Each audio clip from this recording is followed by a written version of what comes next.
Red Zone TV kwoli webale kubanga okyagoberera gwakyatambula naffe wabula nawe atanaba kubanga subscribinga ku channel eno nyongera okujjukiza nti kirira wansi awo olaba ekigambo subscribe kikwateko okwate kade aka notification ako kakuyamba okubeera omu ku abo abasookera ddala okumanya buli tuba tutaddeyo ensonga ez'amakulu nga zino ng'olunaku olwaleero ennaku z'omwezi nga 23 omwezi ogw'omusanvu omwaka 2025. His Excellency Robert Kyagulanyi Ssentamu omukulembeze w'eggwanga ng'ava mu ggwanga erya South Africa bw'atyo alandinze era nga akomyewo mu ggwanga erya Uganda atogena maaso n'okubanga akakkalabya emirimu gye egya bulijjo nga bw'obadde ogimanyi nga bwe nakutegeeza era nga bw'ozze ng'owulira yagenda mu ggwanga erya South Africa gye buvuddeko ku nsonga eza Nelson Mandela Day.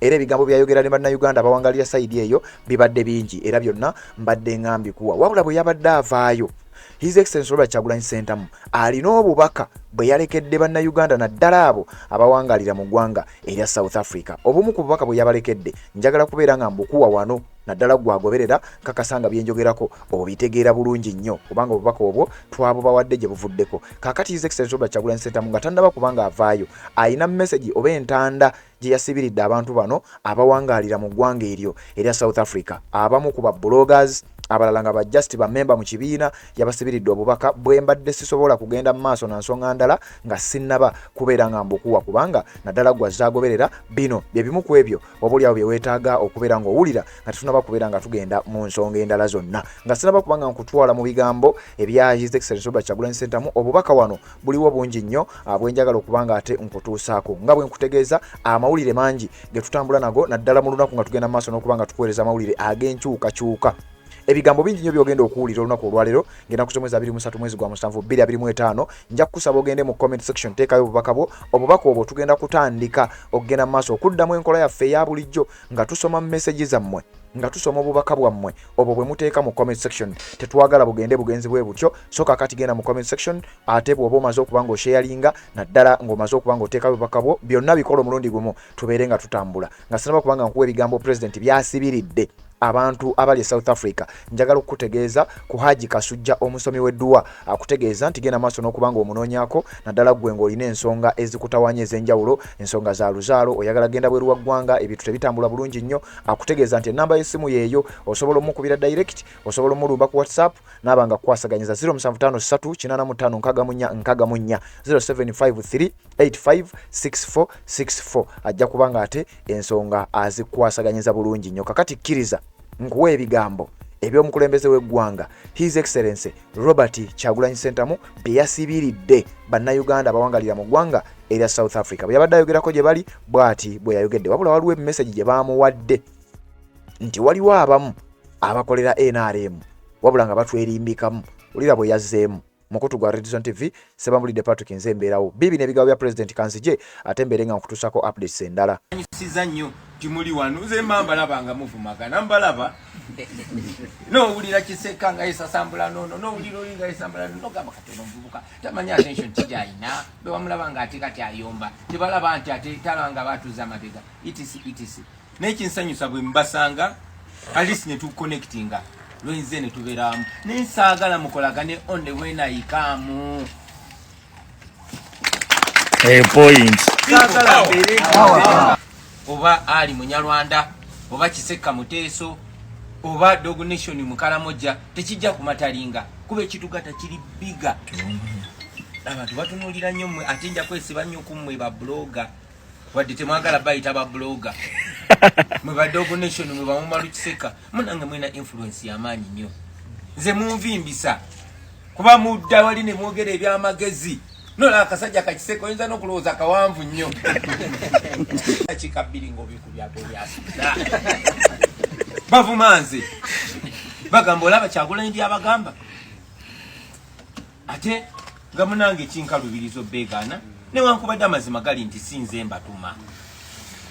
mbatuma nabagamba mwogere ekituufu ebiseera ebimu n'abo badikiteeta bwe muba temukoze paka kasembayo kumunzika ne bwaba ali kaleberebwe kati kaleberebwa ayinza okumalawo emyaka egiwere 10 mugabe mwamulaba ng'atambula bw'ati alinga agenda okumenyeka bamenyeka mpozi nga mumumenyeke ddala paka yes Jamumenya.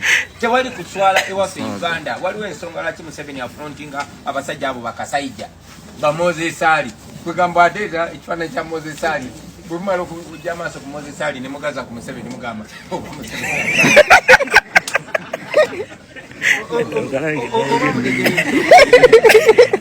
So, tulwane ng'abatalwanangako. Tulwane ng'abatalwanangako. Tulwane nga tulengera ti finish line eri awo kumu. Kyembadde njagala okusharinga nammwe n'okubeebaza ennyo. Mwebale butapowa. Ebintu bye tulimu bitama bannange. Bitama kuba amazima amatuufu olabira ddala ng'obuwanguzi bwaffe buli awo. Kati tutuuka ne tutabutuukako. Mwe mugwamu amaanyi. Ne babagula kubanga omuntu gwe tulwana naye kyayagala. Abatayiminga we mukwereddemu amaanyi. Boyina ebizibu n'abayingira batandise dde bayingira. Ate bajja genda maaso nga bagayingira. Naye njagala mubeere bakumu baganda baabwe. Ensonga lwaki abo abasajja bava e Kampala ne bajja n'eno mu diaspora. Bandibadde baba ignoringa, but you cannot be ignored. Kuba balaba mu kiyiwa ekintu kyabwe. So bwe bajja eno temubakkiriza basensera. Amaato gabbira mu nnyanja si lwago mazzi gageetoolodde. Ne lwago amazzi agakola ki? Agagayingira munda. Tugenda kubeera tuli mu abo abantu. Kasamu mutabakkiriza tusensera. Tebasobola tuwangula. Temuggwamu maanyi. Temulekeraawo. Mwe restraining mwe abali ku media temukkiriza basajja bano bateeka mu butego. Temukkiriza bateeka mu butego, temubakkiriza ku diverting ambozi yaffe. Temubakkiriza banyiiza kuba buli bwonyiiga ne reasoning yeesala.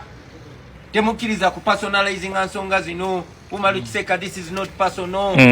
No, it's not about you winning it. There are no winners. We are either all going to win or we are going to fail. Dogo Nation, gwe kabifu koko ina no neganyana. Toka kiriza ku getting into this struggle.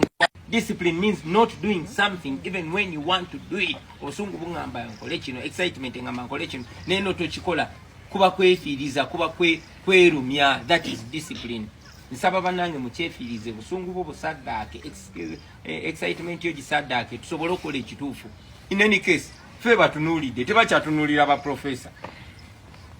Kati batunulidde muyaye omuvuzi wa Uber yagaba hadisi kubanga ayogera ebituufu. Abakulembeze b'amadini baali babyogera. So yo byogere mu butuufu bwabyo. Ate naye twabagamba balindaawo bagambe olaba kati tuba denying that. Tubeera abantu abasaanidde abantu batwesiga. So bwesiga obwo tuleme bbuyiwa abaganda bange. Mwebale nnyo mwebale. Byebigambo His Excellency Robert Kyagulanyi Ssentamu bye yasibiridde oba bye bimu ku ebyo bye yayogedde n'abamu ku bannayuganda abasangibwa mu ggwanga erya South Africa. Omukutu gwa Redison TV webale kubanga okyagoberera wenna gy'osinzira okubanga ate gy'otulabira.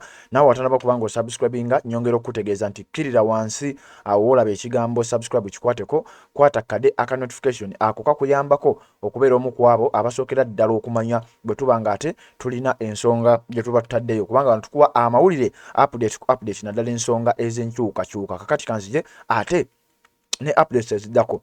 Waliwo amawulire g'obadde tonnaba kubanga omanya obadde okimanyi nti abantu abafiira mu kiteezi batandise okubeera nga baloosa abantu baabwe. Ebyo byonna ogenda kubeera ng'obimanya. Kanzije ate mbeere nga mbikutuusako gwa mpuliriza. Obufumbo olina omwami naye ng'akutawaanya, olina omukyala ng'akutawaanya, bajja ne bakwagalako ne bagenda. Gwe alina ebizibu mu byenfuna nga ssente zikuyita mu ngalo, w'oteeka ssente zifa bufi, b'owola tebazza. Gwe aloota ng'ogwa mu nnyanja, gwe alumizibwa omutwe nga guganja okuwona, naawe aloota ng'ebintu bikozesa ensonga z'obufumbo. Nina ekifo ku mugga awali amayinja wennyambulirako ebisiraani, ekikwa, ekifiiriza, omudibo, obutaganja, obutaweebwa. Nzijanjaba abantu ab'enzikiriza zonna, nsiŋŋaanibwa njeru ku lw'ejjinja. Gwanjagala kuba ku nnamba yange eyo, naawe ali ewala ennyo yita ku WhatsApp.